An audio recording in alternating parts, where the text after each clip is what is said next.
Bueno, entonces buenas tardes, vamos a iniciar la clase de este día que la van a dar ustedes. Van a exponer los grupos 8, 9 y 10, ¿verdad? Grupos 8, 9 y 10. Vamos a comenzar con el grupo 8. Según, quiero ver, el grupo 8. El grupo 8 está conformado por López Díaz, Roxana Lisbeth. No se encuentra. Miranda Escobar, Kenia Abigail. Presente, licenciado. Sí, se encuentra. Olmedo Mejía, Paola Judic. No está, ¿verdad? Pérez Domingos María de Los Ángeles. Presente, Lic. Quinteros Escobar, Vanessa Lisep. Presente, Lic.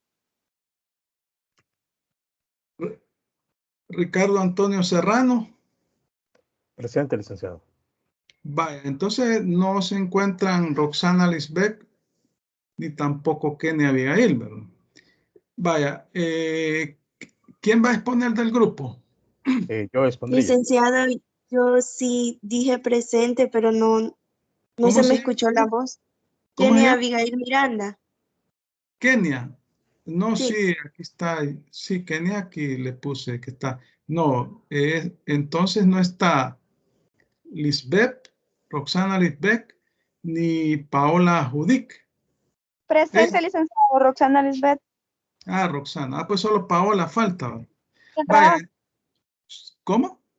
Está Paola. Perdón, lo que sucede es que estoy en el trabajo. Vaya, está. Vaya. ¿Quién va a exponer? Yo, licenciado. Ricardo Antonio Serrano. Ricardo va a exponer. Entonces son las 5:07 en este momento. Vamos a ver, lo voy a poner 5 y 8 en lo que inicia, ¿cómo se llama? Prepara ahí las diapositivas y todo eso. 5 y 8. Bueno, ya son las 5 y 8. Buenas tardes, licenciado y compañeros. Nosotros somos el grupo número 8. El tema que vamos a exponer durante esta tarde es los estudios de precio de transferencia. Vamos a iniciar pues hablando un poco sobre los antecedentes. Ahorita vemos en pantalla a todos los integrantes del grupo. ¿Qué son los antecedentes? Pues hablar de los antecedentes es hablar un poquito de la historia, de dónde proviene lo que son los estudios de precios de transferencia. Si gusta, pasamos a la siguiente diapositiva, por favor. Decimos que o inicia este término de hacer uso oficial en 1915 en la Gran Bretaña, que este fue el primer país que adoptó en su legislación fiscal lo que es el término de precios de transferencia, seguida de los Estados Unidos allá por el año de 1917. Estos precios de transferencia o este término aplicable a ciertas transacciones que existen, pues van avanzando o se va implementando a medida que las empresas internacionales van creciendo y pues vamos llegando a lo que nosotros conocemos como globalización. Nosotros entendemos que la globalización pues es ese tener el alcance todos esos productos de diferentes países del mundo y los cuales pues traen muchos beneficios, tanto para el país que exporta como para el país que importa. En 1979, la Organización para la Cooperación del Desarrollo Económico, también conocida como OCDE, emite los primeros lineamientos, ¿verdad?, ya oficiales para lo que es los precios de transferencia y los denomina Transfer Pricing Guidelines, basados en la normativa y la experiencia de Estados Unidos. Estos pues han sido o se están actualizando constantemente, reciben una actualización constante referente a esta guía, ¿verdad? Para poder desarrollar o crear lo que es los precios de transferencia. Siguiente, por favor. Luego dice que la Organización de las Naciones Unidas,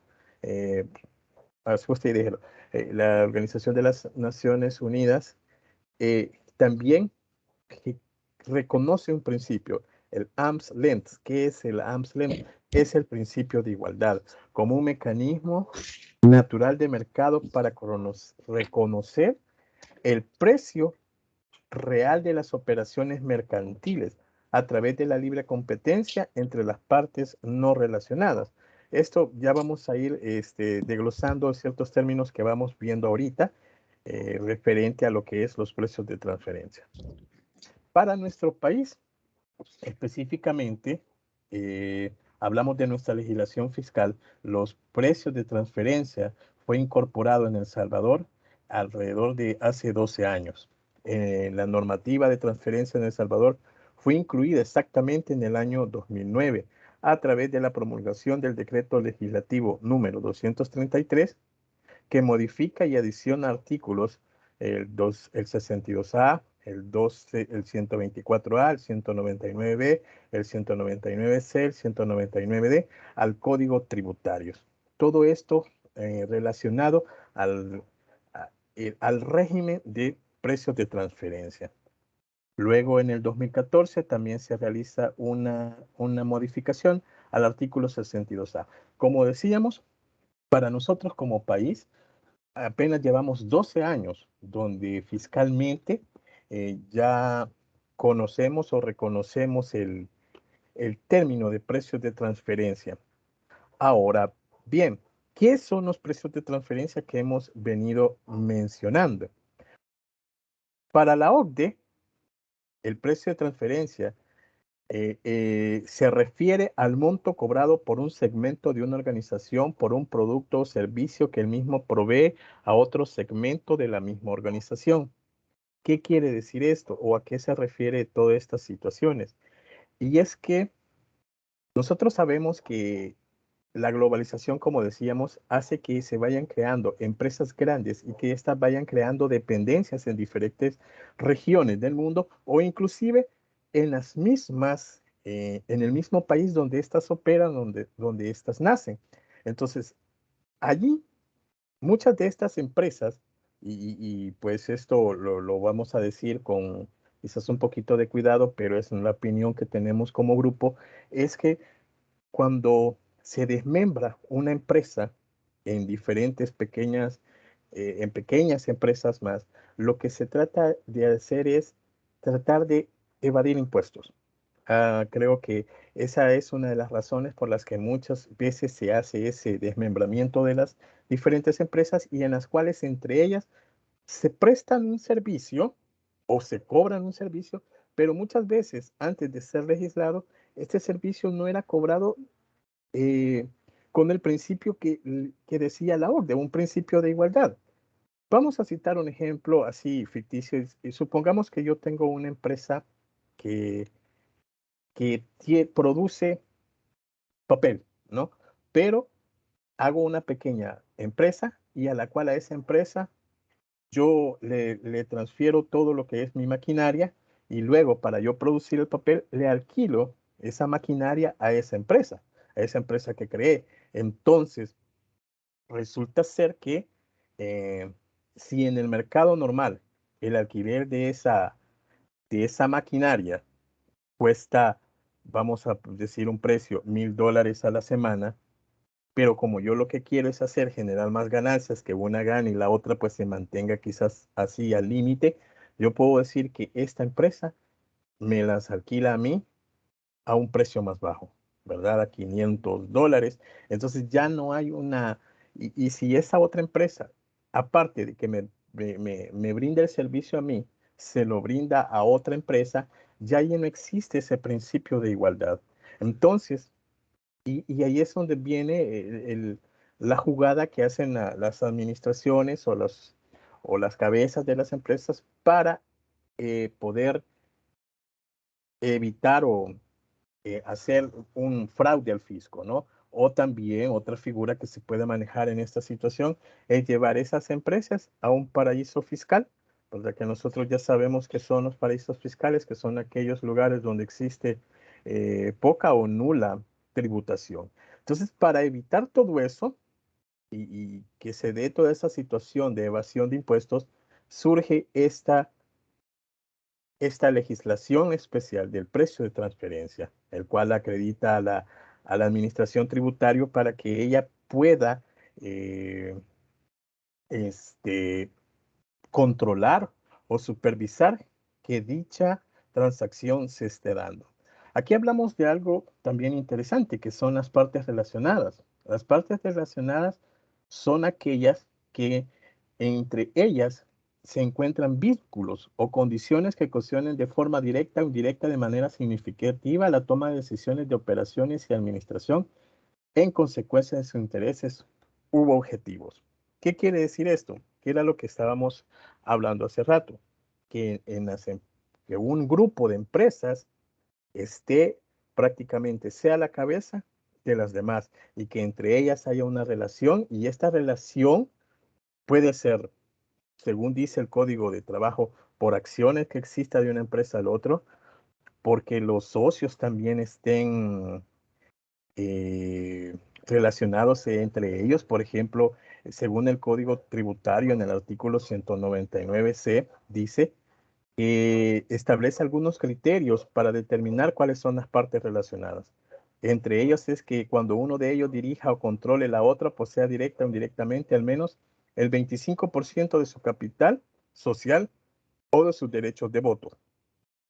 Ahí existe una parte relacionada. Cuando 5 o menos personas dirigen o controlen ambas personas o posean un conjunto directa o indirectamente al menos el 25% de participación del capital social. Cuando sean sociedades que pertenezcan a una misma unidad de decisión o grupo empresarial. Si se dan cuenta, lo que me está diciendo es que si hay 1 o 3 socios que tengan administración, que tengan acciones en una empresa grande y luego generen una pequeña y que ellos mismos estén, allí ya hay partes relacionadas según el Código Tributario. Y es allí donde entra la contraparte de lo que estamos hablando nosotros, lo que son los precios o el estudio de precios de transferencia. Es importante decirles que la legislación o la OCDE habla de métodos de aplicación para lo que son los métodos de transferencia, que pueden utilizarse a criterio de cada empresa que lo vaya a implementar. Es decir, el Código Tributario en nuestro país, hablando de nuestra legislación tributaria, no especifica ni determina si hay un método adecuado para que se implemente el estudio de precios de transferencia, sino más bien sugiere el código también que podemos utilizar los 5 que sugiere la OCDE. Entonces, cuando la empresa X que, que va a adoptar, porque son partes relacionadas de un grupo empresarial, va a adoptar o va a realizar el estudio de precios de transferencia, perdón, ella tiene 5 métodos que puede utilizar. Ahora, ¿quiénes van a desarrollar esto? Pues personas que se especialicen en realizar dichos estudios. Generalmente son personas del área financiera, ¿verdad? Que realizan este estudio de precios de transferencia, ¿verdad? ¿Por qué? Porque ellos son los que manejan los números. No vamos a decir que son los que son buenos en matemáticas o algo así, sino son los que manejan las finanzas de las empresas y van a tener que tener acceso a esas finanzas. Ahora, como les decía, la OCDE menciona 5 métodos que pueden ser utilizados para lo que es la aplicación del estudio de precios de transferencia. ¿Cuáles son estos métodos? Ahorita los tienen en pantalla y se los voy a mencionar. Método de precio comparable no controlado, método de precio de reventa, método de costo adicionado, método de partición de utilidades y método de margen neto de la transacción. Estos son los 5 métodos de los cuales podemos nosotros como grupo empresarial, optar cuál es o qué se va a basar para determinar qué método voy a aplicar. Pues de acuerdo a la necesidad que tenga cada una de las empresas. Es decir, vamos a hablar del primer método, el método de precio comparable no controlado. Voy a leer ahorita lo que dice referente a este método para luego podérselos explicar. El método de precio comparable no controlado consiste en comparar el precio que realizan operaciones entre partes dependientes, es decir, empresas totalmente relacionadas, con las operaciones relacionadas entre partes no relacionadas de empresas independientes, cuando no existe ningún tipo de control sobre dichas operaciones, por lo que en todo caso se perfecciona en un mercado abierto, sin restricciones, cumpliendo con lo dispuesto del principio de arm's length o el principio de igualdad, que es como se traduce esa frase en inglés. ¿Qué quiere decir esto? Aunque parezca un poco confuso, pues la forma en que ha sido redactado dicho método. A lo que se refiere este método es que si yo voy a realizar una transacción entre mis empresas relacionadas para realizar dicho estudio de transferencia, yo voy a tomar como referencia a las empresas que prestan esos servicios que no tienen nada que ver conmigo. Es decir, podemos preguntarnos, mire, ya quedo más confuso o ya me perdí. A lo que se refiere es que si lo que yo voy a hacer entre mis empresas relacionadas, vamos a citar un ejemplo para que esto nos quede claro. Es como si yo tuviese 2 o 3 gasolineras, ¿no? Gasolinerías, perdón. Entonces, ¿qué es lo que pasa? Que si la gasolinería A se queda sin combustible, yo puedo comprarle a la gasolinería B, que me pertenece a mí. Pero aquí es donde yo puedo hacer algo. Yo puedo venderme, porque como son mis propias empresas, ¿no? Venderme más barato el combustible. Entonces la empresa A va a tener un margen de ganancia más alto, ¿verdad? Pero la empresa o la gasolinería B va a tener menos ganancia. Entonces ahí ya estoy haciendo un, un artilugio, por decirlo de alguna manera, para poder evitar pagar impuestos de más, ¿verdad? O no de más, sino que los que debería de, pero es por una forma de evasión. Pero este estudio dice que para que yo pueda asignar ese precio que me va a dar la gasolinería B a mi gasolinería A, yo debo de tomar de referencia a las otras gasolinerías, por ejemplo, a las que pertenezcan a Don Pedro, a las que pertenezcan a Don Juan, y basado en eso, yo tomo esos precios de referencia y hago mis cálculos, ¿verdad? Y de acuerdo a eso es donde yo voy a transferir para evitar esa evasión fiscal, ¿verdad? O esa fuga de tributos que pueda existir.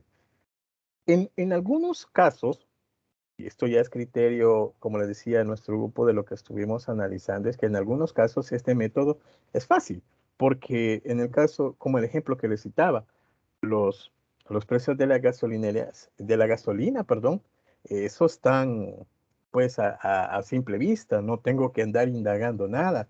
La dificultad de este método se encuentra cuando no es un acceso libre a ese servicio, a ese bien que voy a comprar o me voy a transferir o voy a negociar entre mis empresas. Entonces, existen sus limitantes, pues, porque cuando yo no tengo ese acceso, aunque sí tengo entendido que el Ministerio de Hacienda también puede proporcionar cierta información para poder realizar dichos estudios de precio de transferencia. El siguiente método es el método de reventa. Se inicia con el precio de que el producto que ha sido comprado de una empresa asociada es revendido a una empresa independiente. Este precio de reventa es disminuido por un margen apropiado, el margen de precio de reventa, que representa la cantidad al cual el revendedor debe cubrir sus gastos y ventas de operación, y a la luz de las funciones efectuadas toma en consideración los activos y riesgos asumidos, siempre tomando en cuenta, adelantándonos un poquito, el principio de igualdad. El precio, dice, puede ser determinado con relación al margen de precio de reventa El mismo vendedor obtiene productos comparados o vendidos en transacciones comparables no controladas. También el margen del precio de reventa por una empresa independiente y transacciones comparables no controladas para servir de guía. Los aspectos que afectan la comparabilidad. La diferencia en la naturaleza en las funciones efectuadas. El tiempo transcurrido desde que el revendedor compró los bienes. El nivel de actividad del revendedor. La existencia o no de los derechos de exclusividad de los bienes. Las prácticas contables de las transacciones controladas y no controladas. Como decíamos, cada uno tiene sus desventajas. Si estamos hablando de un precio de reventa, es decir, cuando ya no es un servicio directo, sino como su propia palabra lo dice, reventa, pero que igual busca una comparación, si puede darse, entre otras empresas que realicen. Ahora, al igual que el otro, pues la finalidad es la misma. La función y cómo se aplica esa es la diferencia. Luego, el otro método es el que consiste en determinar el precio, el método de costo adicionado, perdón, que consiste en determinar el precio de venta de un bien, de prestación de servicio o de la contraprestación de cualquier otra operación celebrada con sujetos relacionados o con sujetos domiciliados, constituidos o ubicados en países o estados en territorios con regímenes fiscales preferentes, de baja o nula tributación o paraísos fiscales, multiplicando el costo del bien del servicio o de la operación de que se trate. El resultado es sumar la unidad del porcentaje de utilidad bruta que hubiera sido pactada con o entre los sujetos independientes con operaciones comparables. Para tales efectos, el porcentaje de utilidad bruta se calculará dividiendo dicha utilidad entre costos de venta. Este método en especial podemos decir que aplica más cuando estamos hablando de empresas que tengan o estén ubicados en paraísos fiscales. Entonces, así podemos ver los diferentes métodos, ¿verdad? Algunos, como decíamos, por ejemplo, algunos pueden ser utilizados cuando no existe, como el método 2, cuando no existe una referencia directa de comparabilidad. Pero cada uno de ellos, su finalidad es esa, que podamos nosotros o el tener bien claro cuáles son los precios que se van a utilizar entre las empresas relacionadas. El precio de transferencia es una herramienta útil para poder ser y cumplir con ese principio de igualdad. No tener ventaja sobre nuestras competencias directas o indirectas, sino pues hacerlo justo y en cuanto a la fiscalización, pues pagar lo que compete pagar sin evadir dichos impuestos que nos tocarían pagar por nuestra situación. Pues en aras del tiempo hemos llegado a finalización de nuestra presentación sobre los precios de transferencia. Gracias, compañeros, por su atención. Gracias, licenciado.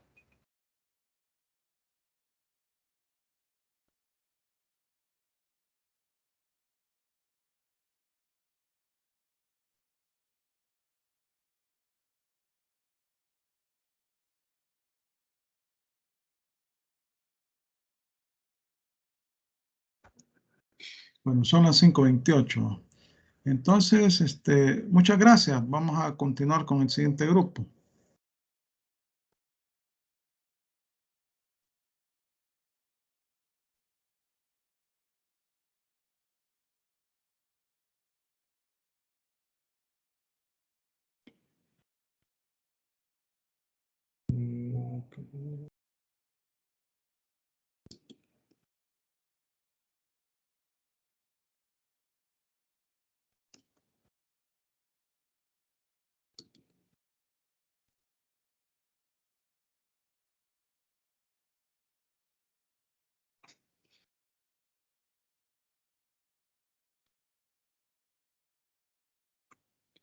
Grupo 9, tenemos a Miquea Salvador Meléndez Mejía. No está. Camilo Alberto Montalbán Cerón. Presente. Rendero Rodríguez Karen Joana. Presente, licenciado. Rodríguez Orellana Priscila Raquel. Presente. Romero Mesa, Juan José. Presente, licenciado.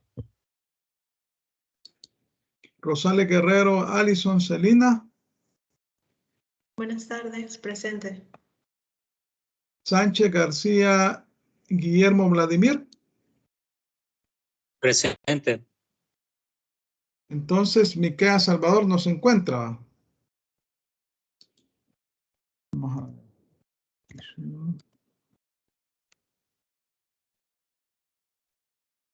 ¿Quién va a exponer? Karen Renderos. Karen Renderos. Vaya.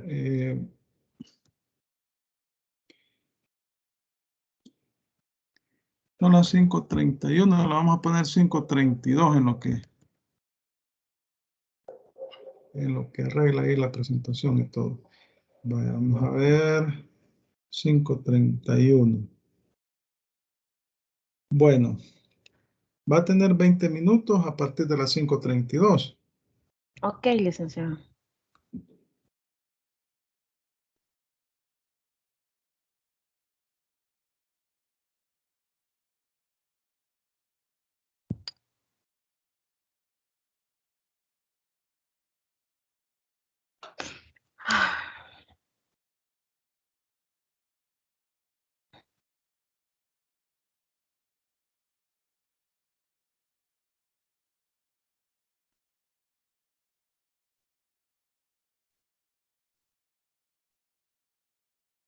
Podemos empezar ya. Sí, comience. Buenas tardes. Nosotros somos el equipo número 9. Nos corresponde hablar sobre el dictamen fiscal. El objetivo del trabajo. El objetivo del trabajo fue analizar qué es el dictamen y el informe fiscal y verificar sus diferencias, como un documento en el que se detalla el trabajo realizado de un auditor. Se reflejan los resultados en el cual se da la opinión relacionada con el cumplimiento de las obligaciones tributarias de una entidad o sociedad. Como podemos ver, el dictamen que vamos a emitir, no va a ser igual para una empresa, para una empresa comercial que una empresa industrial, ya que se plantea diferente el trabajo, ya que son distintos procesos y distintas normas las que se aplican en diferentes sociedades, por lo cual los requisitos y las regulaciones legales no serán igual de una de la otra, el cual incluye los anexos, los estados financieros, las notas explicativas, y en el formulario F451 se darán a conocer la información que cumple cada entidad. ¿Me puedes poner la siguiente, por favor? ¿Cómo surge la obligación de dictaminarse fiscalmente? La emisión de dictaminarse fiscalmente surge y fue delegada por parte del legislador de la Contaduría Pública a fin de ejercer esta actividad en la calidad de auditores independientes y cumplimiento de las diferentes normativas enmarcadas por el Consejo de Vigilancia de la carrera de Contaduría o Auditoría Pública. El dictamen fiscal está regido por diferentes leyes las normas. Llámense la NACOT, el Código Tributario, los diferentes tipos de leyes que se tienen que incorporar a la hora de dictaminarse, ya sea la ley del impuesto sobre la renta, la ley del IVA, las normativas de depreciaciones, las normativas de gastos, etcétera, ya que este es un informe amplio en el que se tienen que verificar las obligaciones de las sociedades. ¿Me puedes poner la otra, por favor? El contenido y requisitos del dictamen y el informe fiscal. Uno, está orientado a nombrar auditores sobre el procedimiento a seguir para el cumplimiento de las obligaciones de presentarse en línea utilizando la plataforma del sistema del dictamen fiscal, y el sitio electrónico del Ministerio de Hacienda. 2. Orientar a los contribuyentes por medio de sus contadores sobre la información contable y tributaria que se debe suministrar al auditor nombrado para la presentación de los documentos relacionados. El primer punto es nombrar el auditor, como lo rige el Código Tributario. Muchas empresas entran en la discordia que el auditor se nombrará el 31 de mayo, igual que la fecha que se presenta el dictamen fiscal. Esto es incorrecto, ya que el auditor se puede nombrar a partir de la fecha 1 de enero, por ejemplo, pero tiene la obligación de informar al Ministerio de Hacienda dentro de los siguientes 10 días del nombramiento. O sea, si nosotros nombramos al auditor el 1 de enero, pues tenemos hasta el 11 de enero para nombrarlo. Después de esta fecha, nosotros caemos en incumplimiento según el Código Tributario. De igual manera, el contribuyente y nosotros como contadores estamos obligados a orientarlo sobre las obligaciones que ellos tienen sobre nosotros. Si ellos no cumplen esas obligaciones, nosotros estamos en toda nuestra obligación de informar al Ministerio de Hacienda que nuestro cliente no nos está proporcionando la información adecuada para elaborar el dictamen. Por lo tanto, podemos elaborar una carta de salvaguarda que eso nos ampara como auditores, como contadores, que no nos suministraron información necesaria para la elaboración de la información. Y tendrá un plazo de presentación como fecha límite el 31 de mayo. ¿Y quiénes me puedes poner, por favor, la otra presentación? Los requisitos para presentación del informe del dictamen e informe fiscal. Los requisitos, el primer requisito es, como lo menciona el Código Tributario, es tener el monto que rige la ley para ser dictaminados fiscalmente. Primeramente, el artículo 31 del Código Tributario nos dice que las empresas que están obligadas a determinarse fiscalmente tienen que poseer unos activos de $1.142.857.14 y unos ingresos de $571.428.57.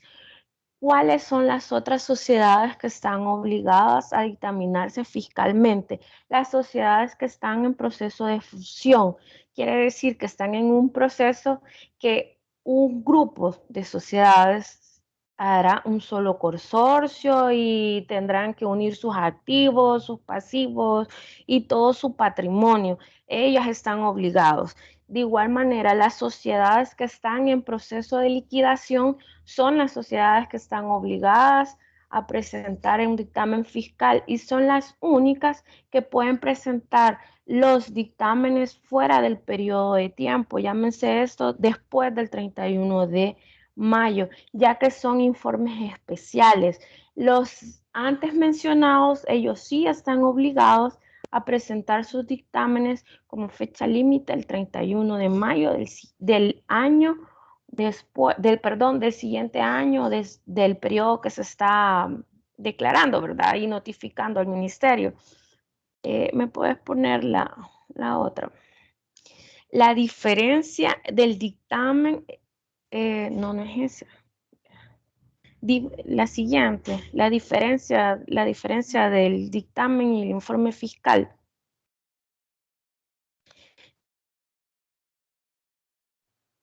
la diferencia del dictamen y el informe fiscal. ¿Cuál es la diferencia del dictamen y el informe fiscal? El dictamen es donde nosotros vamos a dar a conocer la información de la empresa o de la sociedad que se está dictaminando, donde tendremos que elaborar de igual manera cartas, opiniones, como son los diferentes tipos de opiniones, ¿verdad? Que son las opiniones, la opinión de cumplimiento, la opinión de no cumplimiento, el cumplimiento con salvedad. Todos estos tipos de opiniones tienen que ir respaldados de toda la información, de todos los hallazgos de estados financieros, de notas a los estados financieros, como lo norma. De igual manera, el dictamen fiscal está también normado por las diferentes NIT, que son, perdón, que son las normas que rigen la contabilidad, ¿verdad? Perdón. Igual que la DACOT, que son las con las que se trabaja por lo general la carrera. Contabilidad, donde se va resguardando la información, donde queda y donde uno se basa para ir elaborando un dictamen fiscal eficiente y donde se puedan determinar los hallazgos que se realizan, ¿verdad? De igual manera, el informe fiscal, la diferencia del informe fiscal es que es el que se va elaborando por medio de cada visita que se realiza a la empresa, donde se determina qué se hizo, la revisión, la documentación que se ha presentado, qué se está elaborando en cada visita, qué registro, qué documentación se lo solicitó al cliente y el cliente no proporcionó. Por lo tanto, eso es como un respaldo que va quedando tanto a la sociedad que se está verificando como al despacho contable. ¿Me puedes poner la otra, por favor? El contenido y requisitos del dictamen fiscal y del informe fiscal. Los requisitos dice que son, perdón, los requisitos a presentar. Para presentar el dictamen y el informe fiscal se tiene que presentar en línea. En el Ministerio de Hacienda hay una plataforma donde se puede presentar la información que se tiene que trabajar de la mano auditor y contador, ya que en esa plataforma se realiza, se sube el documento en PDF de los estados financieros, de las notas elaboradas, de los hallazgos y de toda la información que contiene el dictamen, que es de gran utilidad para el Ministerio de Hacienda, ya que aquí se verifica si los gastos, si las declaraciones están presentadas de acuerdo según sus libros de IVA, si la documentación que está amparando aquella declaración es la correcta, si son legales y los cumplimientos y todo lo relacionado, ¿verdad? En el dictamen fiscal se verifican los cumplimientos sustantivos, las obligaciones sustantivas, que son las que se pagan. ¿Cuáles son las obligaciones sustantivas del dictamen fiscal que conforman el dictamen fiscal? Las obligaciones sustantivas son todas las relaciones, lo relacionado al pago, llámese esta declaración de IVA, declaración de pago a cuenta, declaración de renta. Esas son las principales obligaciones sustantivas que rige el dictamen fiscal. ¿Cuáles son las obligaciones formales? Las obligaciones formales son solamente las que se verifican y las que se presentan por medio de la plataforma del Ministerio de Hacienda. Estado de cambio en el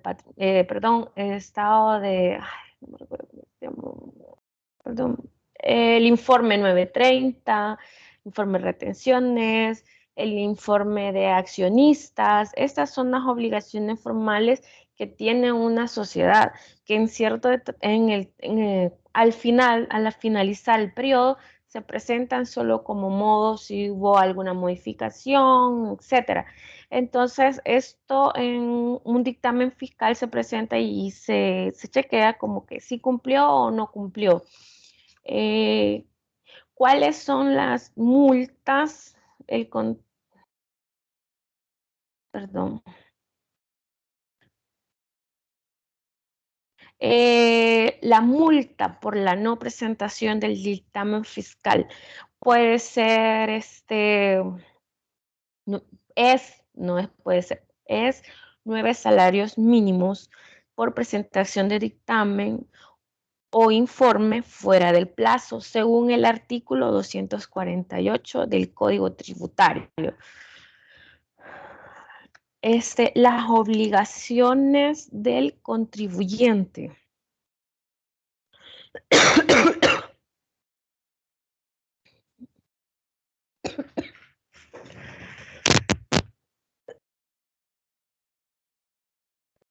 Perdón.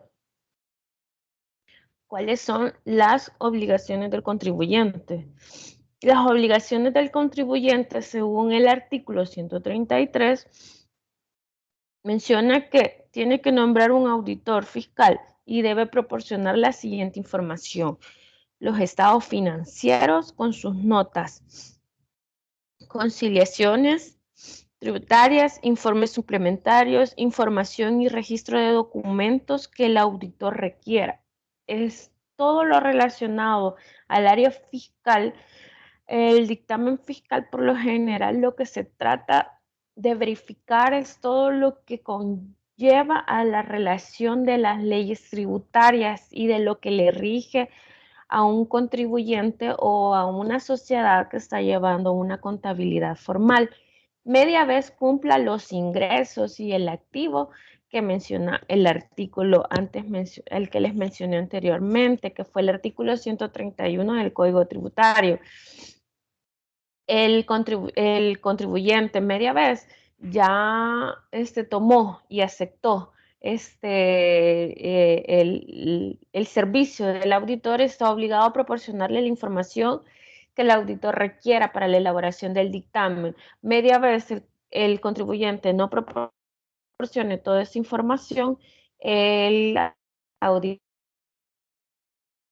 como de decir, o de informar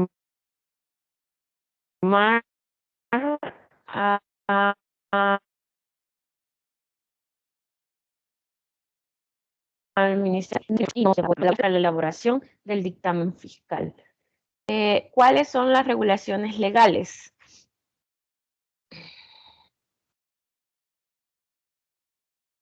Las regulaciones legales es presentar el dictamen y los requisitos generales, periodo del dictamen e informe, contribuyentes obligados a nombrarse por dictaminarse fiscalmente,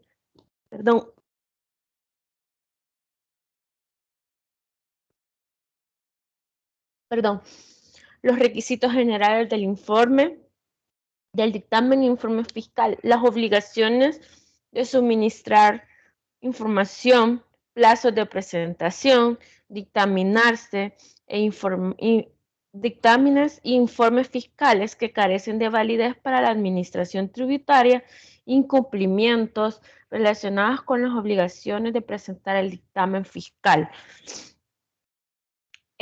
Como lo mencionaba anteriormente, el Ministerio de Hacienda es el principal medio que regula el dictamen fiscal.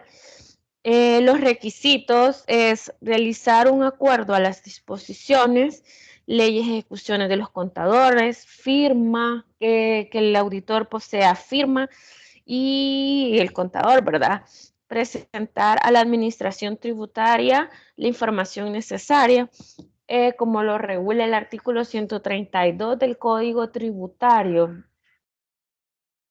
La conclusión de la elaboración del dictamen fiscal es que al finalizar este trabajo como equipo, nosotros pudimos concluir que el dictamen fiscal es de suma importancia para suministrar información al ente regulador, ¿verdad? Que sería en este caso el Ministerio de Hacienda, donde se puede verificar si el contribuyente está cumpliendo todos los lineamientos que requiere en la elaboración de las declaraciones, que su documentación sea legal, llámense esto facturas, crédito fiscal, declaraciones, libros de compras, que sus libros estén debidamente sí, autorizados.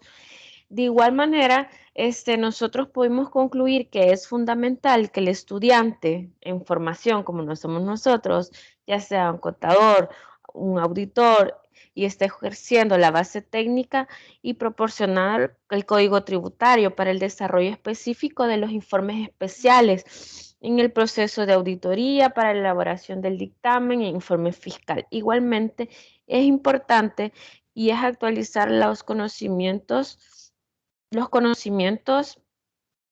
técnicos sobre las normas que ha sufrido modificaciones o revisión referente a los procesos respectivos para el desarrollo eficaz, perdón,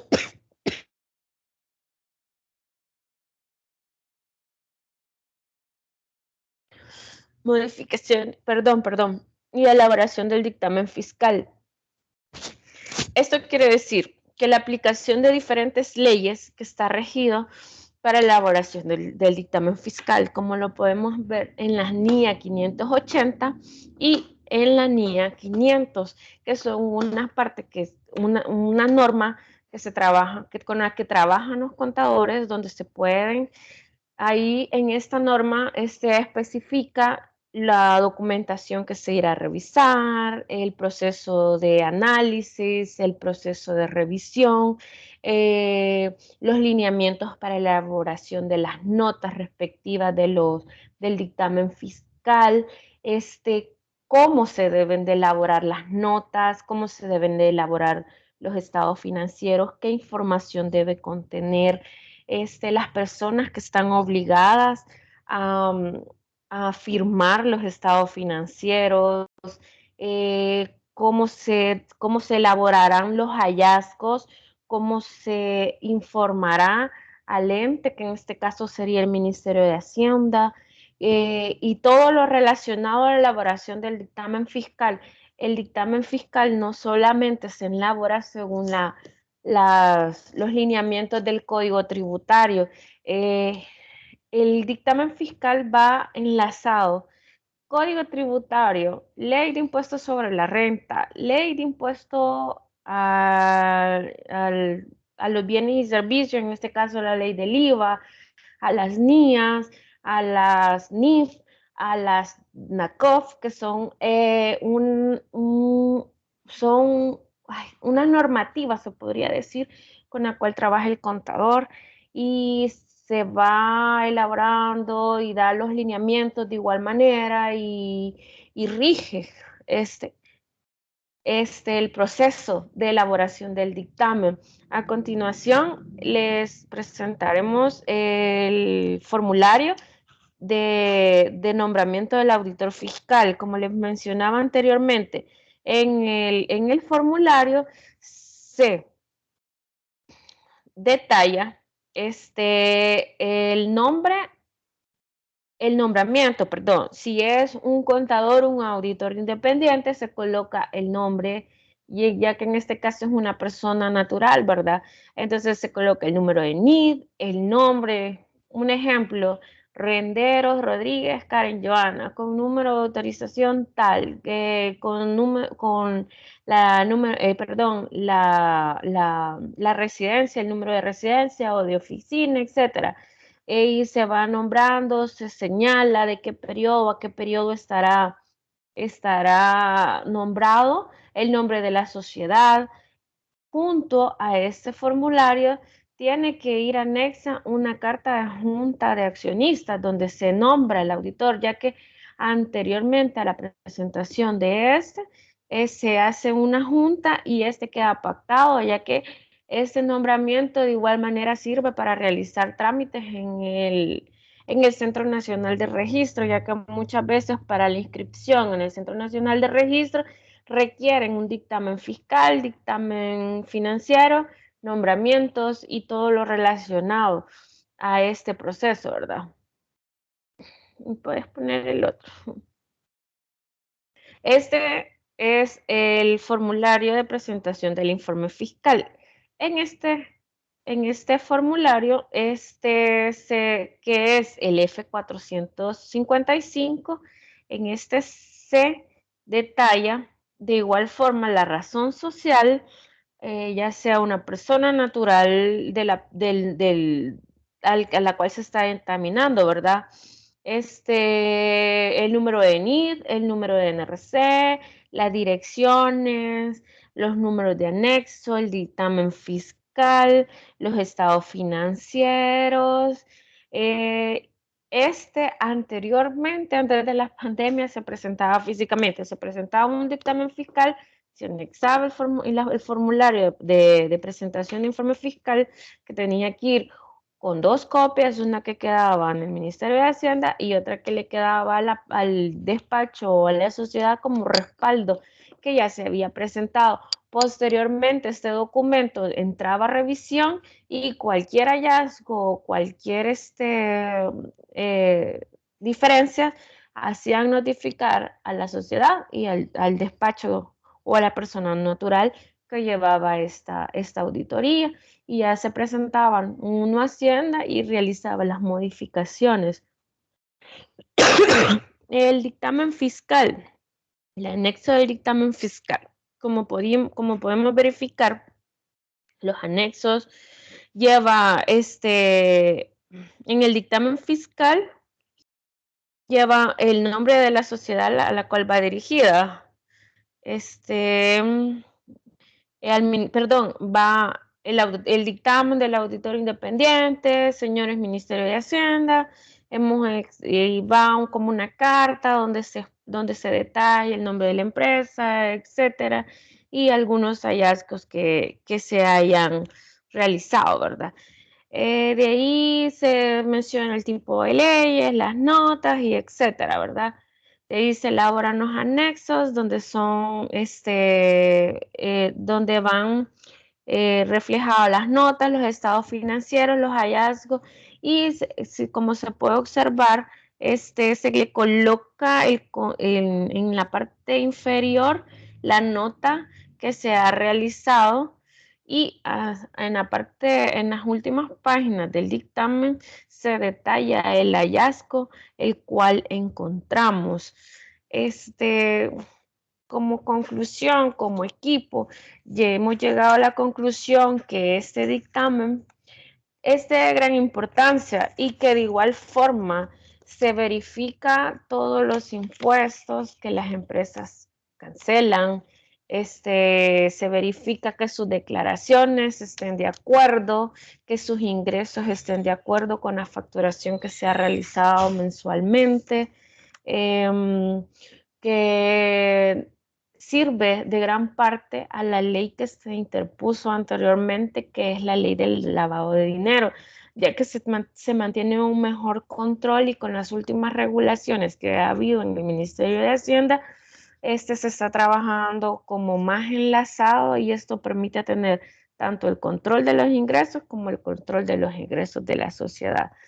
El dictamen fiscal es el documento que se emite y que se presenta a más tardar el 31 de mayo del año siguiente del periodo que se dictaminó.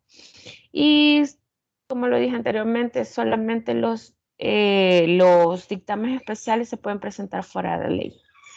No sé si mis compañeros tienen algo que agregar. Bueno, son las 1 para las 6 faltan. Entonces vamos a colocar aquí. Muchas gracias. Vamos con el siguiente grupo, el grupo 10.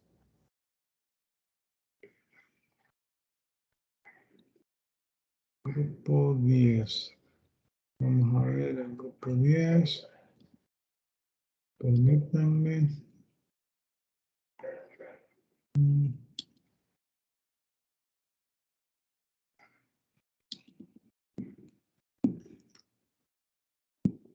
Grupo 10. Silvia Elizabeth Mos Mejía. ¿Dónde está Silvia? Presente, licenciado. Susana Carolina Moreno Beltrán. Buenas noches, presente. Oscar Mauricio Murillo Castillo. Presente. Ramírez Vega Germán Gustavo. No está. Gisela Michelle Rivera Castillo.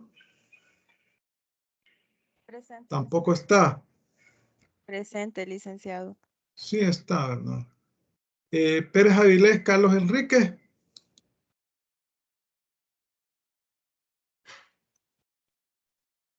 Pérez Avilés. Mando mensaje aquí, ¿verdad? Sí, creo que no le Entonces, funciona el micrófono. Solo Germán Gustavo no está, ¿verdad? Vamos a ver, inicio. Entonces son las 6:01. ¿Quién va a exponer?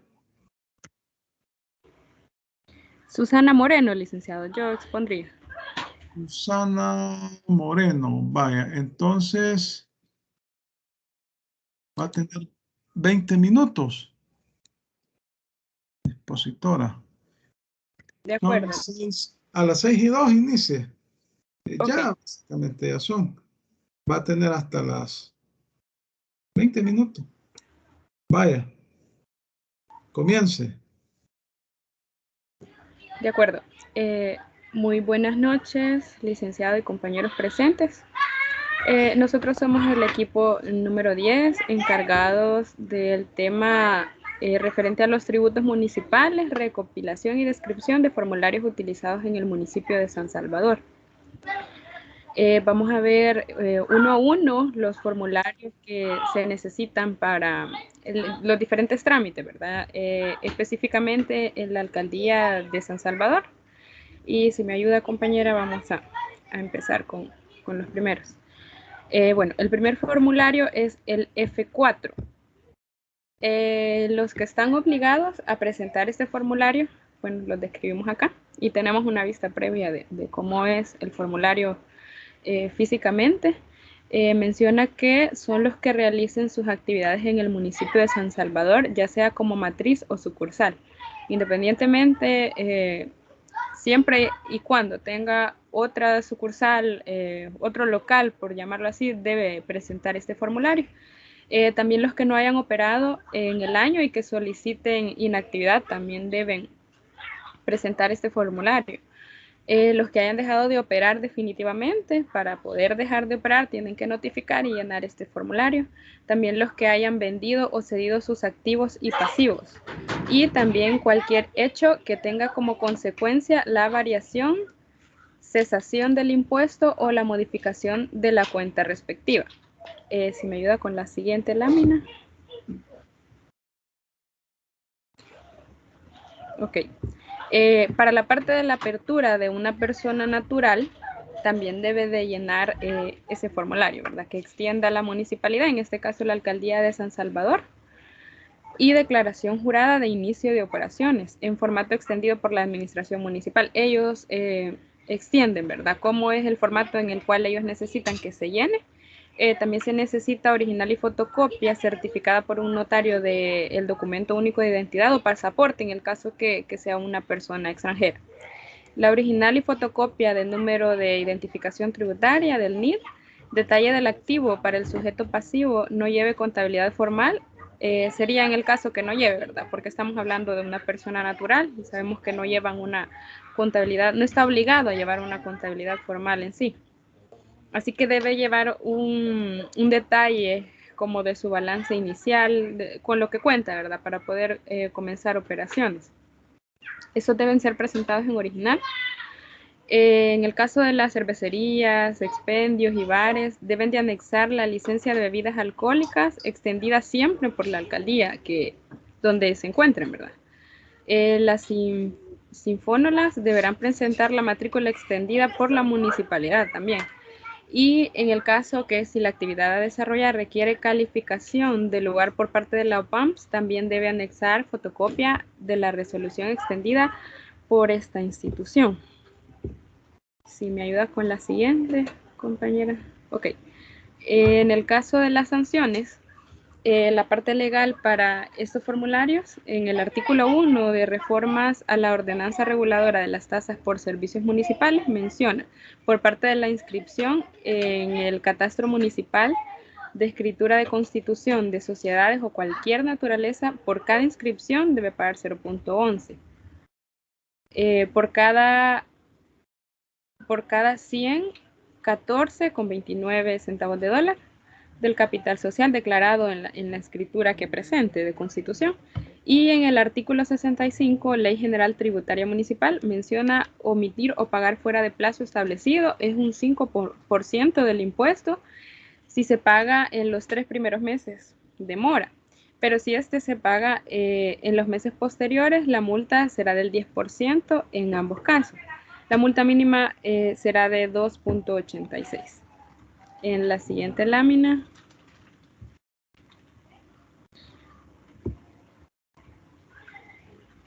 Creo que en la siguiente teníamos una vista previa.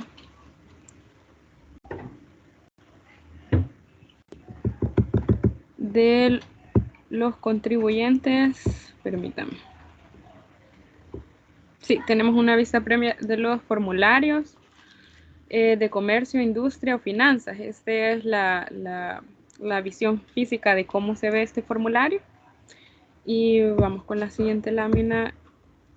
Sí, ya este formulario, los que están obligados a pagar este formulario son los que el giro de su actividad haya sido establecido previamente por la Municipalidad de San Salvador como comercio, industria o financiero, en el caso que ese sea pues su giro, y que sus actividades las realice en el municipio de San Salvador, ya sea como matriz o sucursal, así como de la misma forma el formulario anterior. También que en el caso que haya operado o no en el año, debe declararlo, también debe presentar ese formulario. Si me ayuda con la siguiente lámina. Las sanciones para este formulario de la obligación a declarar: por omitir la declaración del impuesto, 5% de impuesto no declarado; por presentar declaraciones falsas e incompletas, un 20% del impuesto omitido; extemporaneidad de la declaración, un 2% del impuesto declarado fuera de plazo, por cada mes o fracción que haya transcurrido desde la fecha en que concluyó el plazo para presentar la declaración hasta el día en que se presentó, ¿verdad? Sería un recargo del 2%. El respaldo legal de esto es el artículo 65 de la ley que ya mencionábamos, la Ley General Tributaria Municipal. Pagar fuera de plazo establecido es un 5% del impuesto si se pagara en los 3 primeros meses siguientes al vencimiento del plazo, y si se paga en los meses posteriores, la multa aumenta ya a un 10%. En ambos casos, la multa mínima de igual forma será de 2.86. Vamos con otro formulario, que es el formulario F2. Ahí tenemos una vista previa también de cómo se mira ese formulario físicamente.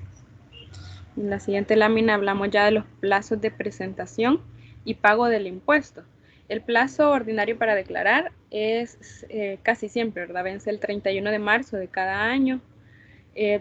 El plazo ordinario para pagarlo vence el 30 de abril de cada mes. Lo presentamos como límite el 31 de marzo de cada año y pues vence un mes posterior.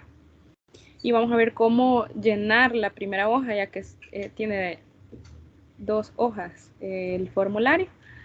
Primero, la identificación. En ese apartado debe poner la fecha del 1 de enero al 31 de diciembre de cada año. Debe ponerse el NID y el código de actividad económica que tiene asignado y que se encuentra declarado con ese mismo formulario. También se debe consignar los datos de identificación, el nombre completo en el caso ya sea razón social o persona natural, ¿verdad? Debe estar identificado en el formulario. También la actividad económica, si ha modificado los datos también contenidos en este apartado con respecto a su declaración anterior, pues debe de volverlo a presentar. Y debe de presentarse, en el caso de haber cambiado los datos, a la unidad de asesoría tributaria de las delegaciones distritales a modificar sus datos de identificación, en el caso que sea necesario, ¿verdad? Si en un formulario ya se había presentado unos datos y en el lapso de ese año pues se cambió, o ya llegue la fecha cercana de presentación de este formulario, pues debe de acercarse a cambiar los datos, en lo que nos indica aquí. En la siguiente lámina. Okay. Sí, aquí nos indica llenar si lleva contabilidad formal. En este caso, para las sociedades, ¿verdad?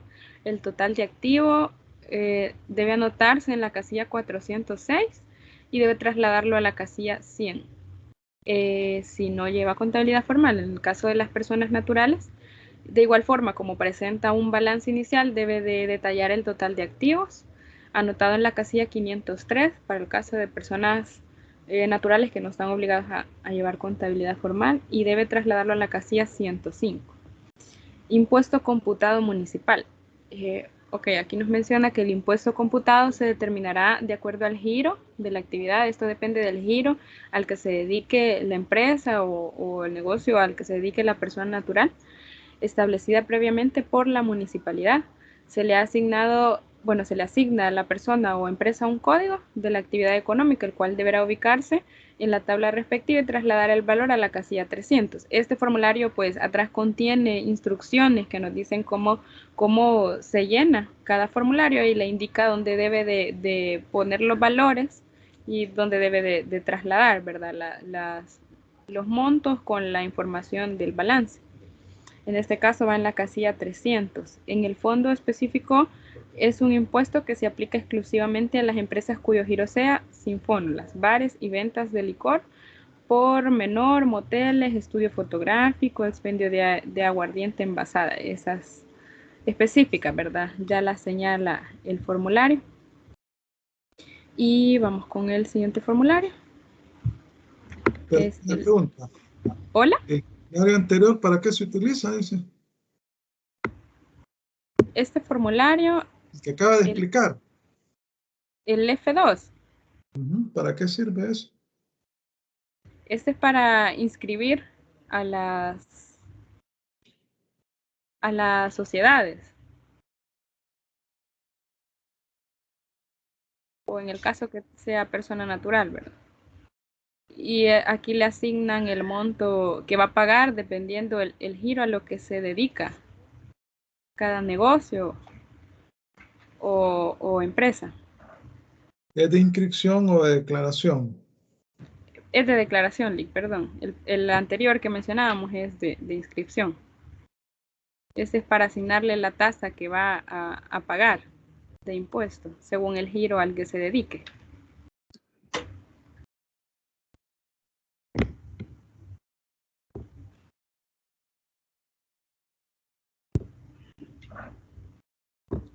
Y en el siguiente, el formulario F3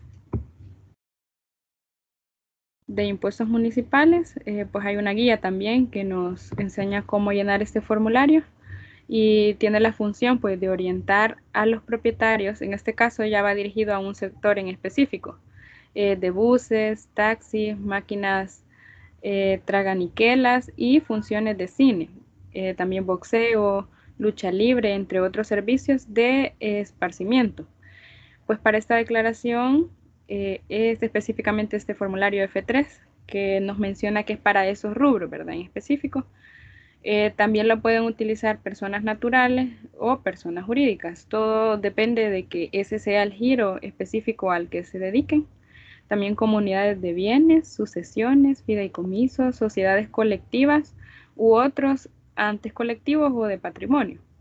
El plazo para presentar esta declaración y los pagos de este impuesto municipal, pues es, creo que casi que estándar, ¿verdad? Para la presentación de todos estos formularios, porque debe de presentarla antes del 31 de marzo o el 31 de marzo de cada año, y también de igual forma el pago vence el 30 de abril de cada año. Y para ir finalizando, solo explicar cómo se llena, ¿verdad? Este formulario. Que son para los negocios que ya mencionábamos anteriormente. Este apartado pues se consignará el ejercicio declarado, que debe ser del 1 de enero al 31 de diciembre, siempre declarando el periodo que van a informar, excepto para los trámites previamente de la inscripción, traspaso y cierre definitivo que se deberán realizar en la unidad de asesoría tributaria de las delegaciones distritales. Y como siempre, ¿verdad? La información general de cada empresa o persona natural, el NID, el código de la actividad económica a la que se dedica, también los datos de identificación, nombre completo de la persona natural o razón social, la dirección exacta, la actividad económica. También, como mencionábamos en todos los formularios anteriores, debe de considerar que si ha tenido alguna modificación, pues debe de volverlo a presentar o notificar que ha tenido algún cambio hacia dirección o el nombre de la sociedad. Cualquier cambio que se haya realizado debe de informarse. También si presenta la declaración con el objetivo de modificarla, la original, con respecto al activo o impuesto computado, o sea, si cambia la parte del activo, cambia la parte del impuesto computado, ya sea para disminuir o aumentar, debe de señalarla describiendo el número de declaración que se modificó, la que está queriendo reemplazar, y la fecha de la recepción en la casilla 15. Ya para finalizar, si el contribuyente ha fallecido, debe presentar la declaración de apoderado, heredero o responsable del negocio, pues estos casos suelen darse, ¿verdad? Y debe de presentar, siempre de notificar, debe haber un apoderado también que quede pues en sustitución de la persona originalmente o el representante legal anterior o cualquier cambio, ¿verdad? Que haya de haber en este formulario para las empresas que se dediquen a los giros que ya mencionábamos específicos de este formulario, debe de acercarse a hacer el cambio. Y pues esa sería nuestra participación, licenciado.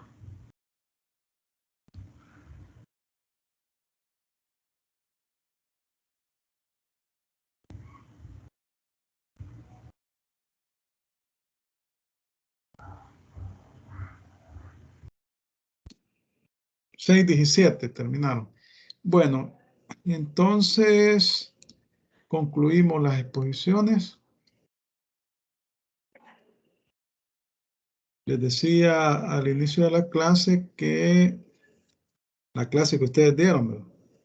Que el examen está programado, el último parcial, el quinto, para este jueves, el jueves de esta semana. O sea que pasado mañana. El material que va a ser objeto de evaluación serían los impuestos específicos y ad valorem, los impuestos a los combustibles y la contribución especial al turismo. Además, un material que le subí que se denomina principales impuestos que se causan en la importación de mercancías. Esos serían es decir, las dos clases que les di, básicamente. Revisen las diapositivas y revisen ese documento que les subí, donde están los principales tributos que se causan en la importación de mercancías. Y bueno, a las 5 va a iniciar, en 4 horas se habilita. Sean cuidadosos, tómense todo el tiempo, no lo hagan 15 minutos, ni en 5, ¿verdad? Aprovechen todo el tiempo.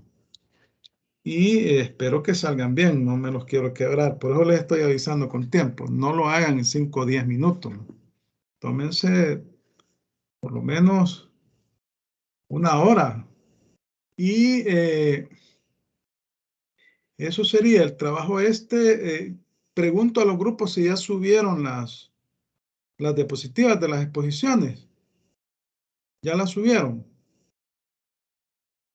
A los grupos Sí. que han expuesto este día. En el caso de nosotros, el último grupo que acabamos de pasar, sí ya se cargó el documento de Word y la presentación. ¿Y los demás grupos? El 8 y el 9. El 8 también ya lo subió, los dos archivos. ¿El 9? El grupo 9 también subió los 2 archivos. Vaya, espero que todos los grupos hayan subido las presentaciones y ¿cómo se llama? El trabajo. Eso va a valer 50%, ¿verdad? Y el parcial 50%. Entonces, hemos concluido el ciclo. Muchas gracias por haberme tolerado en todo el ciclo. Espero que, bueno, yo aprendí mucho, ¿verdad? Y espero que ustedes, pues, de algo les haya servido todas las clases que hemos recibido en el transcurso del ciclo. La materia es bien intensa, como ustedes pudieron haberlo sentido, ¿verdad? Es bastante fuerte el material, pero le sirve mucho a los contadores, sobre todo, pero también a los abogados que se dedican al área del derecho administrativo y tributario. No sabemos. Hay mucha gente que termina trabajando en el Ministerio de Hacienda, otros en el ámbito privado.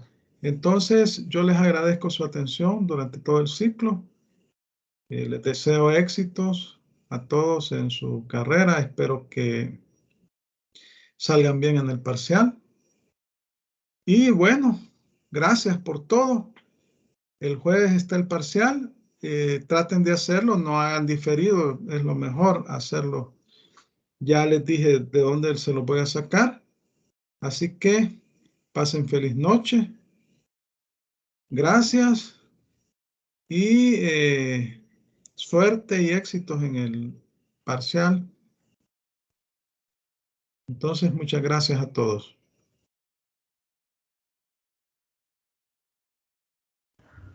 Gracias, feliz noche. Gracias, licenciado. Feliz noche. Gracias, licenciado. Feliz noche. Gracias, gracias.